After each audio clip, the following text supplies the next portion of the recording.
CIST, un accident qui avait fait beaucoup de bruit. Le 9 mars 2015, lors du tournage de Dropped, une nouvelle émission de télé-réalité qui devait être diffusée sur TF1, 10 personnes ont perdu la vie dans le crash de 2 hélicoptères en Argentine. Parmi elles, 3 sportifs: la navigatrice Florence Artaud, la championne olympique de natation Camille Muffat et le boxeur médaillé olympique Alexis Vastine qui figuraient au casting du programme, mais aussi 5 techniciens, Édouard Gilles, Brice Gilbert, Volodya Guinard, Lucie Meidalbi et Laurent Sebasnik, et les 2 pilotes Juan Carlos Eduardo et Roberto Carlos Abate. Suite à ce terrible drame, une enquête pénale avait été ouverte en France alors que les familles des victimes réclamaient des dommages à Alp, le producteur de l'émission. Les juges d'instruction avaient décidé dans un premier temps de placer sous le statut intermédiaire de témoin assisté, Nicolas Roussel, le directeur de production, ainsi que Alp, la société qui l'employait. Une décision qui n'était déjà pas de meilleur augure pour l'entreprise dirigée par Alexia Laroche-Joubert.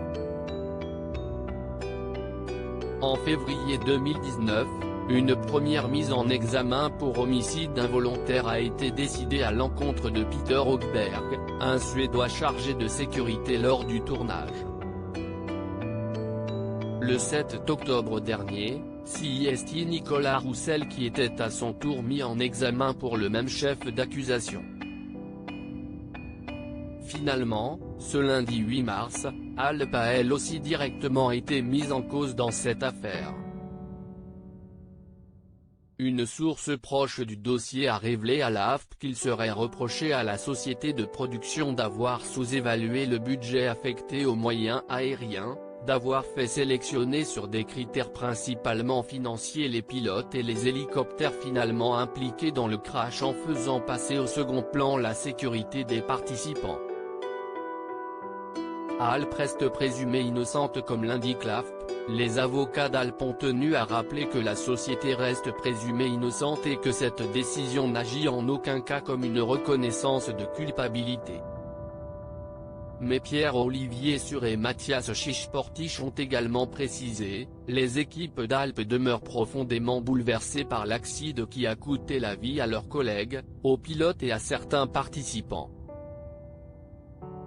Elles restent déterminées à démontrer que tous les moyens matériels et humains ont été mis en place pour assurer la sécurité. À noter que plusieurs procédures d'indemnisation sont déjà en cours en France depuis l'accident survenu il y a 6 ans. La société a déjà été condamnée plusieurs fois pour faute inexcusable. En janvier dernier, Alp avait été condamné à verser la somme totale de 98 000 € de dommages et intérêts à la veuve et aux 2 fils d'Édouard Gilles, un ingénieur, sont tués dans l'accident, tandis qu'une enquête pénale est également ouverte en Argentine.